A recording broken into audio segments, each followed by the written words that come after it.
Okay, this is big. Israel's own lawyer has denounced his own state for its intent to commit a war crime and crime against humanity.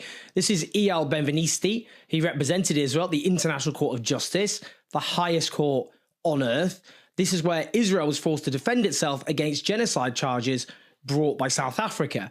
Let's be clear here, by the way.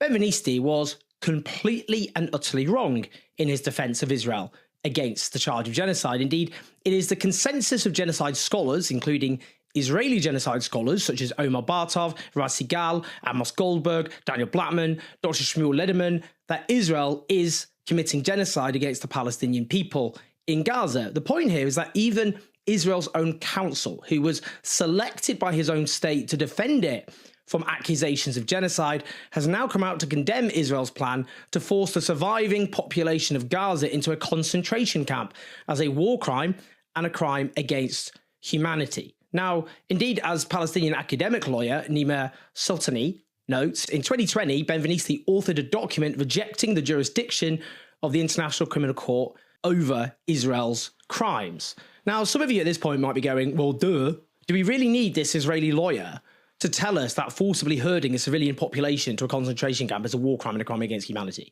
Well, this is actually important, and let's explain why. And then I'll tell you what he said, as well as some other extremely crucial information that you need to know about the genocide. This was brought to my attention by the brilliant academic Alonso Gomendi, who, of course, I've interviewed repeatedly on this channel, who tells me it's the big news of the moment amongst international legal scholars. If Israel's own lawyer, chosen by Israel to defend itself from criminal charges regarding its military conduct, is condemning it for war crimes and crimes against humanity, there really is nowhere left to hide, either for the Israeli state or indeed the Western governments who are facilitating this great crime of our age. Eyal Ben-Venisti has penned his article alongside the Israeli philosopher Chaim Gans, and it's entitled "Our Duty to Explain Israel's Operation to Concentrate and Move Population in Gaza is a Manifest War Crime."